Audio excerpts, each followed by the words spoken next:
Ser agricultor es una labor muy noble. Tanto es así que hay personas que dedican su vida a ello. Hoy tenemos el agrado de estar frente a un agricultor, como lo es tú, Cristian. Bienvenido, Cristian. Hola José Joaquín, buenos días Mundo Vermi.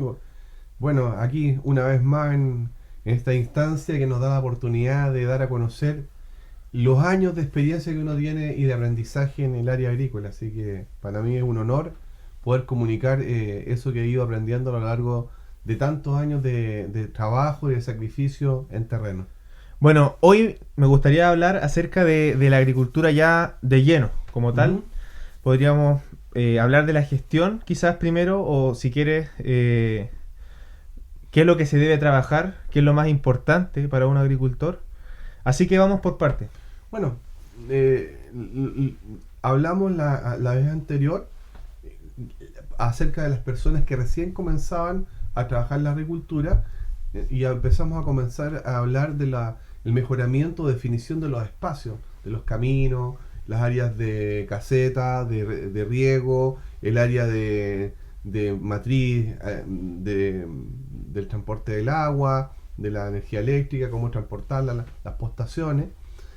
Pero ahora quiero hablar más que nada del mantenimiento en el tiempo de un campo, ya algo que de una actividad más profesionalizada, ¿no?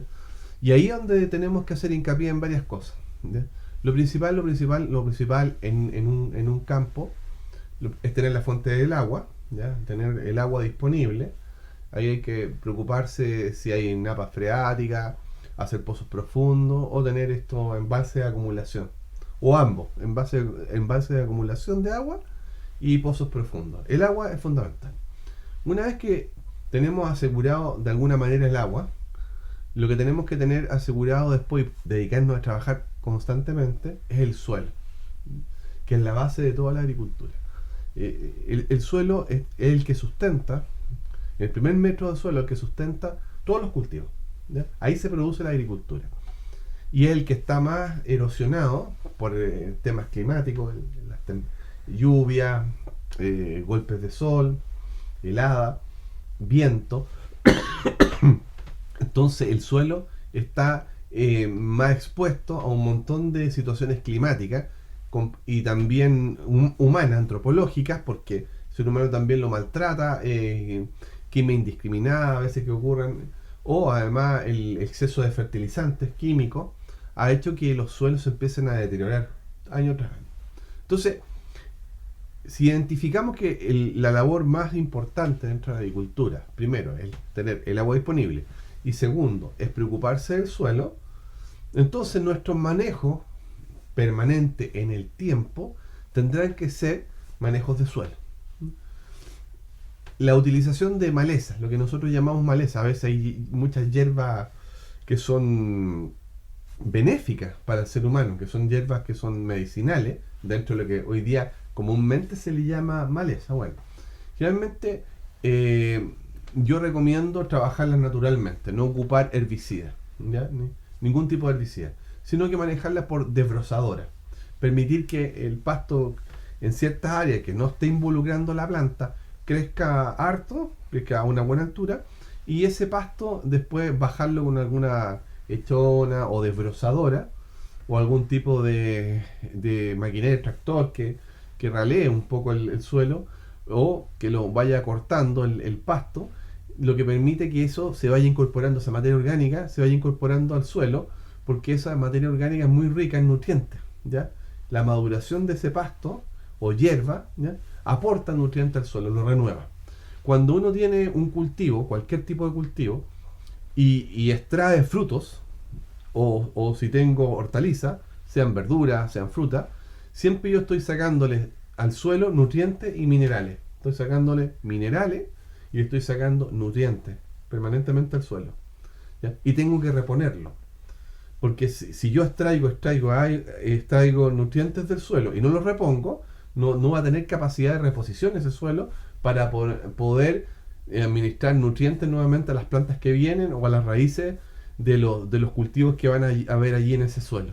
Entonces eso es muy importante, la capacidad de reposición de nutrientes. Y una manera de reponer los nutrientes es a través del control de maleza con desbrozadora o con algún tipo de chipeadora, ¿ya? Lo otro también importante que yo he hecho y hice durante mucho tiempo, bastantes años, fue el trabajo de la biomasa, ¿ya? Chipear ramas de restos de poda, de fruta o cualquier tipo de poda. Los chipeábamos, los convertíamos en pequeños chips de madera y lo incorporábamos al suelo. En el caso nuestro, que son frutales, los metíamos, hacíamos alrededor de las tasas de los árboles, sacábamos un poco de tierra, lo poníamos alrededor de la taza y después los enterrábamos para que fueran pudriendo paulatinamente allí. Yo me di cuenta a lo largo de muchos años que esos chips duraban bastante tiempo en degradarse, en pudrirse, y además permitían que allí mismo se hospedaran microorganismos, ¿ya? Era como una fuente, esa lignina, esa madera que está allí, esas células de madera que están allí en los chips, permitían que se albergaran microorganismos. Por lo tanto, era muy bueno desde ese punto de vista. Además, ayudaba a la aireación del suelo, la porosidad del suelo. Como las raíces necesitan oxígeno, entonces ayudaba a que las raíces tuvieran mejor tipo de oxígeno. Por lo tanto, el manejo de la biomasa más el desbrozamiento del pasto van enriqueciendo los suelos permanentemente.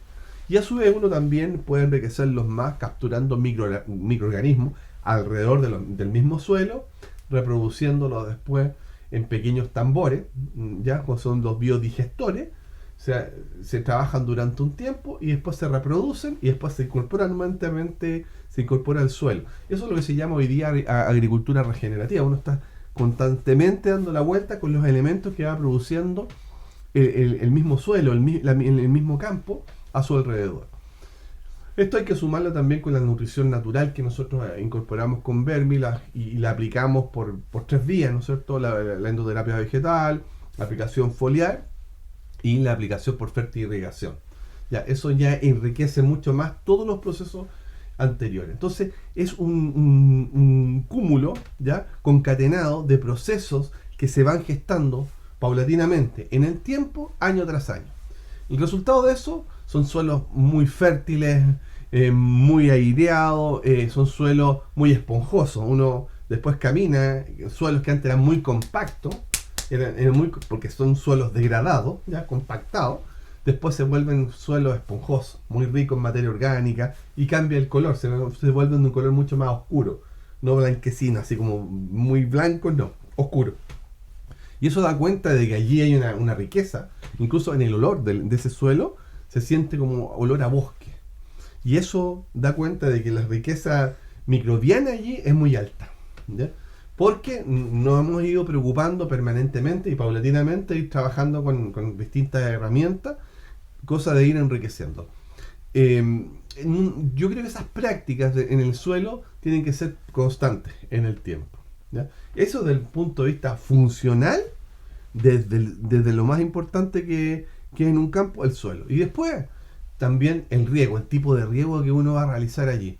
A mí me gusta más, sinceramente, el riego por aspersión, porque el riego por aspersión imita la lluvia, ¿ya? Entonces es una lluvia finita, ¿no? Que va cayendo, entonces no es muy fuerte, creo que es más eficiente que el gotero que va cayendo así en un solo punto, tiene mayor capacidad de mojamiento y es menos dañino para el suelo, en mi opinión. Y esto mismo también a veces en sistemas de protección aérea se ocupa en este riego por aspersión, pero ya como protección para sistemas de antihelada. Más allá de ese mantenimiento, también tenemos que preocuparnos mantener siempre limpios los espacios para evitar, por ejemplo, incendios. Los campos son propensos, si están sucios o si no están bien trabajados, a incendios porque hay acumulaciones, por ejemplo, de plástico, acumulaciones de madera. Entonces ahí hay uno que tiene que tener esos mecanismos de protección y lo posible instalar algunas mangueras en caso de incendio. Bueno, eso es básicamente desde el punto de vista funcional de un campo. Los cercos perimetrales dentro del campo tienen que estar bien mantenidos, preocuparse de eso, y tiene que haber un orden siempre de limpieza. Un campo ordenado es un campo bien trabajado porque las personas que están allí es como su segundo hogar. Uno está permanentemente trabajando allí muchas horas del día Y bueno, una casa ordenada es mucho más cómoda que una casa desordenada. El ambiente tiene que ser un ambiente bueno, rico, como para poder trabajar tranquilamente. Y zonas de descanso que sean verdes y cómodas también. Entonces, eh, eso es básicamente desde el punto de vista del mantenimiento. Ahora después viene la parte estructural, mantenimiento de las pinturas, que los fierros que estén ahí en el campo, sean galpón y todo, estén debidamente con anticorrosivo, que no se estén destruyendo. Ya es el mantenimiento ya de la estructura que tiene el campo. Eso es más o menos lo que yo te podría aportar y les podría aportar a ustedes. Es algo que nosotros o yo he hecho a lo largo del tiempo, año tras año, y por eso uno dice siempre, el campo no para. ¿Ya? Porque constantemente tenemos que estar controlando maleza, tenemos que estar trabajando el suelo, constantemente tenemos que estar manteniendo toda la infraestructura del lugar. El campo él no para, nosotros no paramos, Vermis no para. No, simplemente eso. Perfecto, muy claro. Dejando de lado el manejo de cada cultivo, Sí. digamos, por ejemplo, existen muchos manejos propios, como lo puede ser apuntalar un palto, lo puede ser, no sé, la recolección de la uva, los métodos de recolección, y enfocándonos en la nutrición. La poda, por ejemplo, es un manejo. La poda, Es claro. un manejo productivo. Pero si nos enfocamos en la nutrición, y ya desde el punto de vista de un agricultor, ¿Mm? ¿cómo puede obtener primero el chipeado, los restos quizás de poda, las frutas quizás con descomposición o elementos? ¿Cómo los puede obtener? Es algo que lo pasamos muy rápido, pero quizás es muy costoso también. La recolección de eso.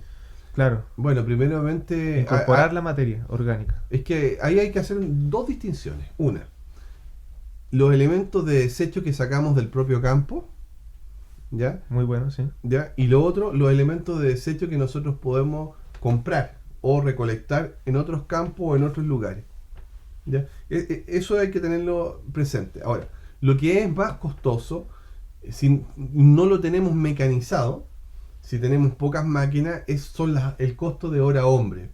Si tú dedicas mucha gente a la recolección de residuos, sin tener una maquinaria adecuada, más industrial el proceso, hace que tus costos se eleven, ¿ya?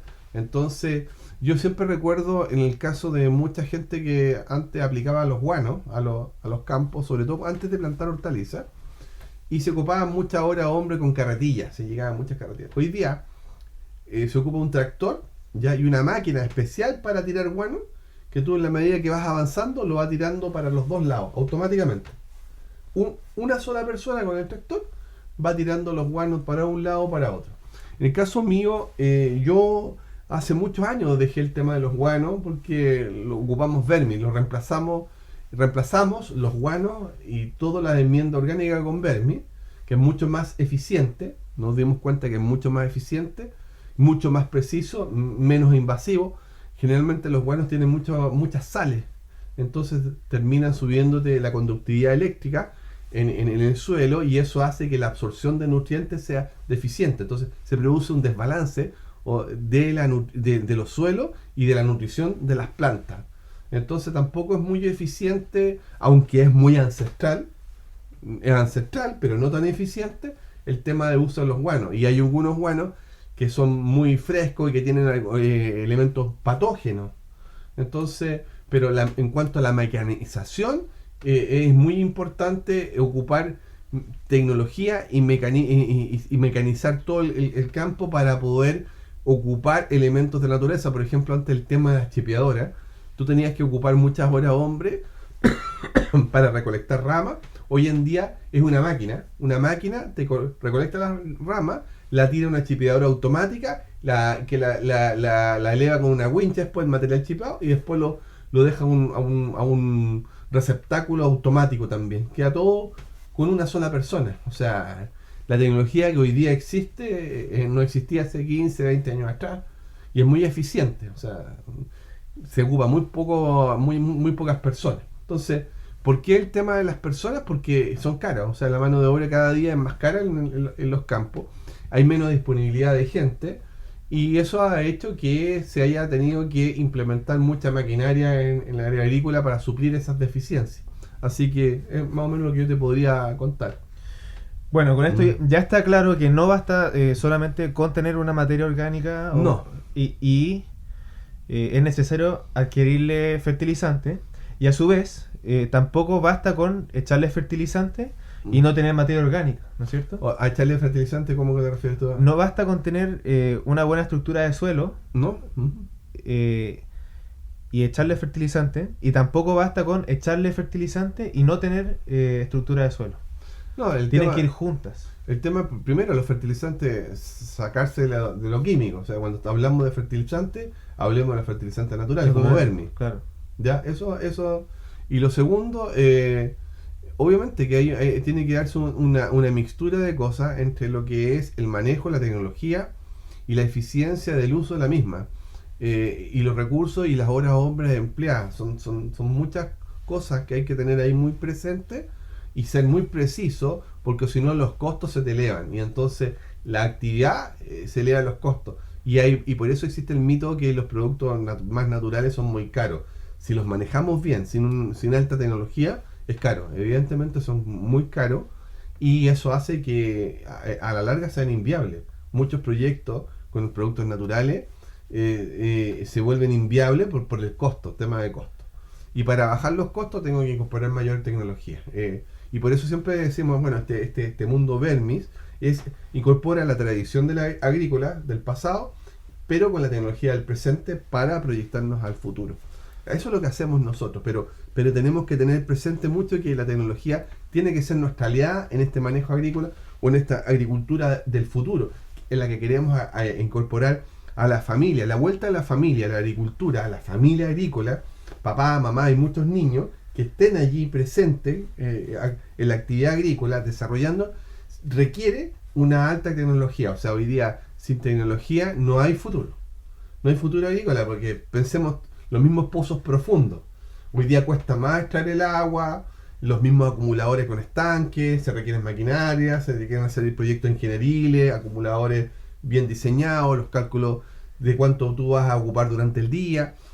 Todo tiene que ocuparse, tecnología, ciencia aplicada, ¿no es cierto? Y tiene que haber también la parte humana, o sea, tiene que estar ese corpus humano familiar, ese cuerpo familiar ahí presente, la familia presente en el campo, porque si no está la familia presente, también termina desapareciendo la actividad por mucha tecnología que tú tengas y por mucho buen manejo que tú tengas, porque no hay generación de reemplazo.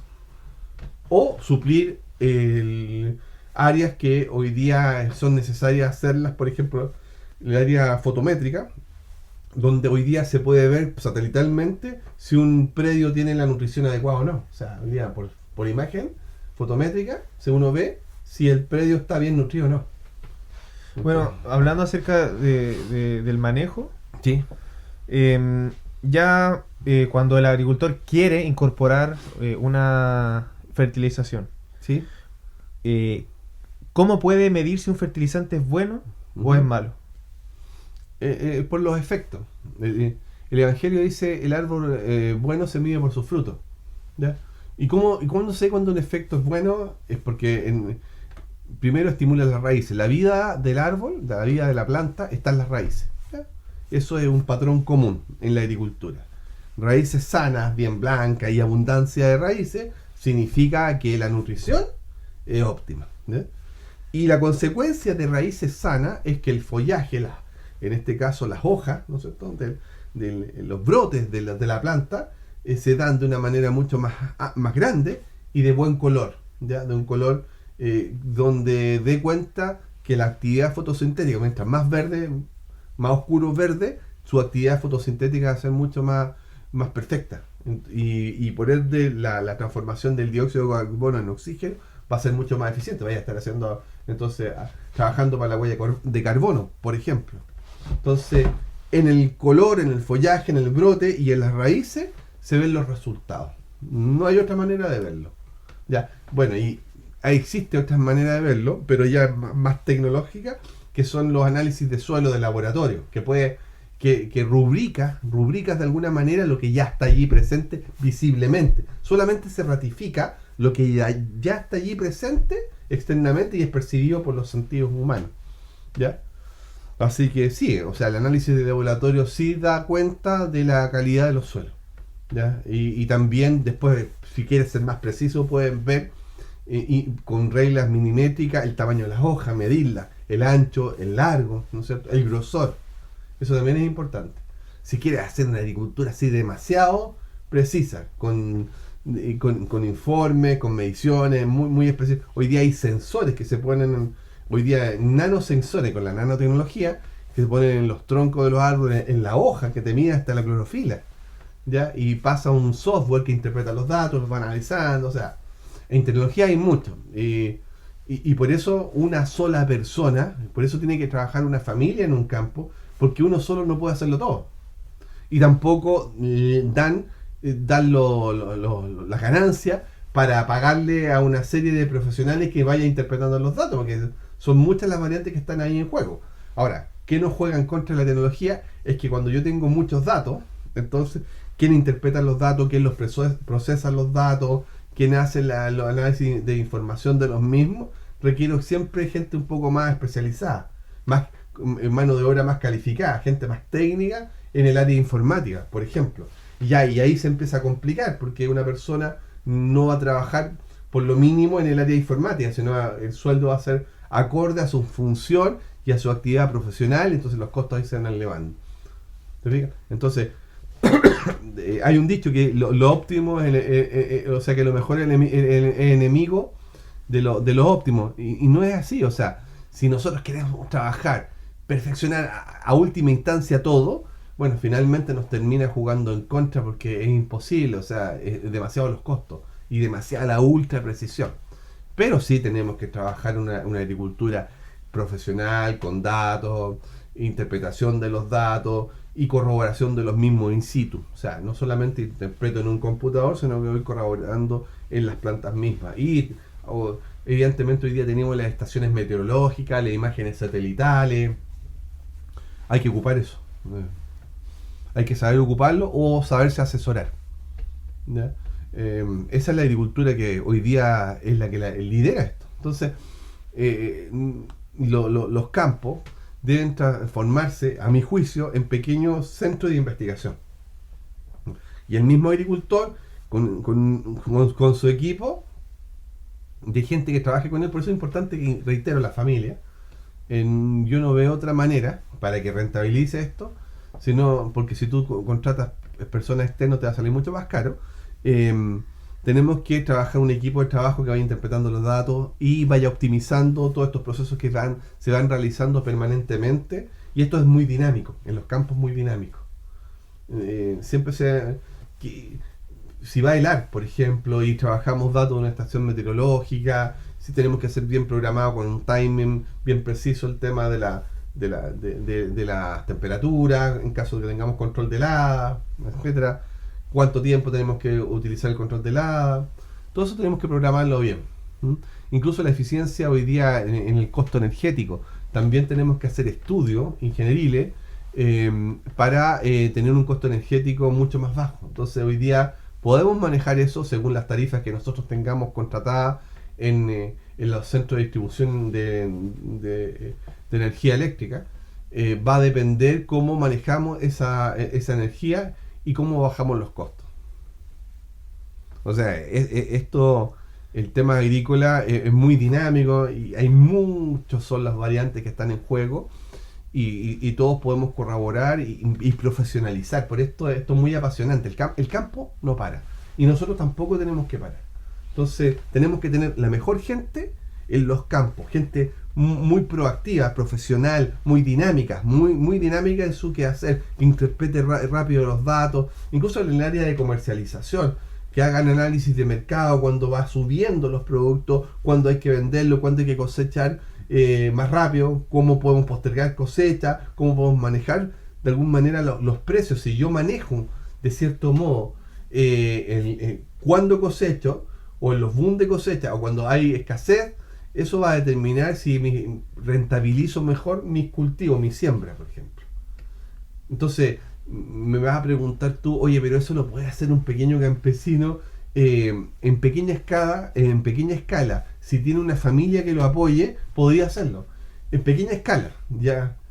En pequeña escala. Pero si tiene una familia que lo apoye. Pero si está solo Y por eso, lo que siempre estoy hablando, no existe esta generación de recambio en los campos, y por eso cuesta rentabilizar, porque hay un montón de variantes, las que te estoy planteando, no están consideradas, no se utilizan. Entonces toda la tecnología, toda la técnica, toda la información disponible para la toma de decisiones en un campo no se realiza, y entonces, como yo actúo con una toma de decisiones mucho más con letargo, ¿no es cierto?, en el obrar mismo, del hacer mismo de la actividad agrícola, eso significa un deterioro después en la actividad comercial, en las ventas, ¿ya?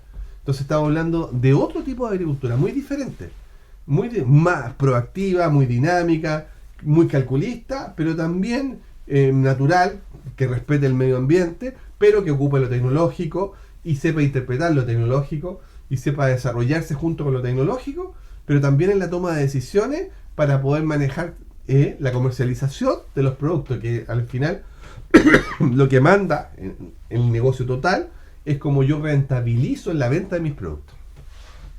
No sé si háceme todas las preguntas que tú quieras hacerme, ¿no? Y que pudieran tener todos ahí los telespectadores. Bueno, ya hemos hablado acerca de... Primero hablamos de la mano de obra. En una primera instancia hablamos acerca del manejo del terreno inicial. Sí. Y hoy día ya pasamos a un manejo mucho más específico, mucho más detallista, como tú lo dices, bien lo dices. Así que, no sé, podríamos... ¿Puedes hacerte alguna pregunta que tú crees que haya quedado algo por el tintero? A veces todos estos podcasts son muy rápidos, ¿ya? Y a veces van quedando cosas que pudieran faltar como para poder hilvanar un poco las ideas. La idea es ir entregando estos tips para que la gente los vaya incorporando en su uso. Mira, lo primero que tienen que identificar es que tiene que haber un equipo de trabajo, o buscarse un equipo de trabajo en un campo, ya sea un campo de pequeñas unidades, 5.000 metros, 10.000 metros, 20.000 metros, 2 hectáreas, 3 hectáreas. Hay que tener una especie de equipo o semi-equipo de trabajo, buscarlo de alguna manera, una red de apoyo en lo que se está haciendo. O sea, eso es lo primero, no se puede solo. Solo no, porque ¿por qué no se puede solo? Porque no tengo muchas herramientas para poder desarrollarme. O sea, digamos, en la visión común, no se puede hacer mucho con una pala. No. Claro, lo que pasa es que hoy día tú necesitas otro tipo de profesionales, otro tipo de gente que te esté aportando, ¿no es cierto? Conocimiento en todo lo que tú te desarrollas, porque eso estás compitiendo con otros también, uno está compitiendo con otros. Entonces, por eso es importante, por ejemplo, en la pequeña agricultura, que tengan redes de apoyo de profesionales, que conozcan bien el área agrícola, y que sean un aporte real, sustantivo, a la actividad de la persona. A nosotros nos toca recorrer. Cuando recorremos los campos, siempre está el agricultor viejito, ¿ya? Sobre 60 años, 65 años, ¿ya? Viejo también estamos, yo también soy parte de los viejos, ¿no es cierto? Está el agricultor viejo, pero no hay nada más. Entonces el agricultor va, saca la maleza, echa los productos, siembra y se va, y está todo el día en eso. Pero no tiene algo. Entonces, como no tiene una red de apoyo, yo creo que lo más importante, como de aquí a futuro, sería formar cooperativas o pequeñas agrupaciones que formaran estas redes de apoyo. Eso es fundamental para proyectarse hacia el futuro. Creo que las cooperativas sería una gran ayuda, o pequeñas agrupaciones funcionales de agricultores que sirvan de red de apoyo unos con otros. Por último, entre vecinos o entre agricultores que participan de lo mismo, cooperarse de alguna manera y financiarse de alguna manera entre ellos, de tal manera de repotenciar su actividad. Por ejemplo, hay gente que tiene un vehículo que es mucho más moderno para poder transportar las verduras, ¿ya?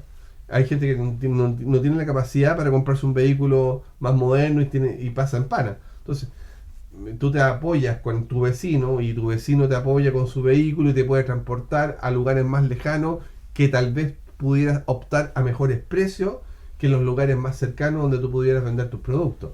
Siempre he sabido que cuando se vende en la tierra es mucho más barato que si uno vende directamente a consumidor final. Entonces, buscar las líneas de comercialización con redes de apoyo o buscar fórmulas para llegar a futuros compradores que pudiéramos optar a mejores precios. Eso es fundamental, el tema de la comercialización, porque eso es lo que finalmente termina matando muchos proyectos agrícolas. Se encarecen, la gente tiene problemas de crédito, problemas climáticos y finalmente terminan colapsando la actividad productiva. Entonces, para mitigar esos efectos tenemos que agruparnos, asociarnos de alguna manera, organizarnos como sector de tal manera que nos repotenciemos entre todos nosotros, ¿ya? Hay gente que tiene capacidad para poder vender los productos de una mejor manera que aquel que tiene otra capacidad para poder producir. Hay gente que es mejor para producir y otra gente que es mejor para vender. No necesariamente, y esto también lo tengo que decir, que el agricultor que es buen productor es un buen vendedor de sus productos. Eso no siempre se da. Y eso, es un patrón que muchas veces se repite. Hay productores que son muy buenos, pero para comercializar los productos son malos. Y ahí vemos una deficiencia, una grieta ahí en la actividad productiva agrícola. Bueno, yo creo que ya dejamos un tema planteado. Sí, sí. Las pequeñas economías agrícolas. Sí. Pero ya ha sido muy interesante lo que ha hablado, así que yo creo que es tiempo de cerrar. ¿Alguna última cosa que quieras decir? ¿Quizá algún mensaje? O sea, mensaje, este tema es fascinante. Son muchas las cosas que... Esto se trabaja con calculadores en mano, ¿ya? Ya. Con datos precisos. Y además con un análisis real de la realidad que le toca vivir a la persona, ¿ya? Si tú tienes, por ejemplo, una persona tiene una hectárea, ¿no es cierto? Y es una sola persona. Imagínate que esa persona en el año a veces se enferma, no puede ir a ver los cultivos, aparecen muchas malezas en los cultivos, no puede regar bien, o no tiene la tecnología para hacerlo. Entonces, cada vez lo que está haciendo se le hace más dificultoso. Entonces, si identificamos un problema que es, por ejemplo, la unidad mínima de una sola persona, ahí entonces el trabajo tendría que ser de acompañamiento, es cómo buscarle de alguna manera a esa persona alguna red de apoyo y gente que lo apoye de algún modo en su actividad. Podríamos buscar fuentes de financiamiento de fondos concursables, por ejemplo, que se pudieran postular a proyectos para que pudiera tener, no sé, contratar a algún trabajador, uno o dos, o ubicar agricultores más amigos, más cercanos, que lo pudieran colaborar, por ejemplo, en ciertas labores. Buscar fórmulas, ¿ya? Creo que los grandes desafíos para la agricultura familiar campesina es buscar fórmulas, trabajar con calculadora, trabajar en terreno, identificar debilidades, identificar fortalezas y futuras potencialidades que pudiera tener esa persona, ese espacio, ese campo, esa parcela. Y ese cultivo también. Hay cultivos que los últimos 10 años, por ejemplo, sus precios no han sido buenos. Entonces, hay que investigar si el cultivo rentabiliza, no rentabiliza a lo largo del tiempo, hacer un análisis, un pequeño estudio de mercado hacia atrás y una proyección hacia adelante, porque eso va a determinar también si es necesario cambiar el cultivo. Y cuando tú cambias el cultivo, no existe el know-how a veces de ese aprender en el hacer, ¿no es cierto?, del agricultor que no está allí, tiene que empezar un proceso de manejo del nuevo cultivo, y eso requiere tiempo. Y cómo paliamos los defectos de ese hacer mismo, de ir aprendiendo a lo largo del tiempo, que el agricultor puede cometer muchos errores, por ejemplo, y eso va a tener fallas en la producción, en la comercialización y en el negocio. ¿Te fijas? Entonces, son muchos los datos, muchas las interpretaciones, pero tenemos que tener alguna manera red de apoyo. O sea, una persona sola, en un campo solo, sin las herramientas necesarias. Yo no quiero ser lapidario, pero está destinada a fracasar. Ese proyecto está destinado simplemente a desaparecer. Perfecto, muchas gracias. Vamos cerrando ya con este capítulo. Y muchas gracias a todos ustedes por la paciencia y por permitirnos a nosotros poderles comunicar nuestra experiencia y nuestros conocimientos.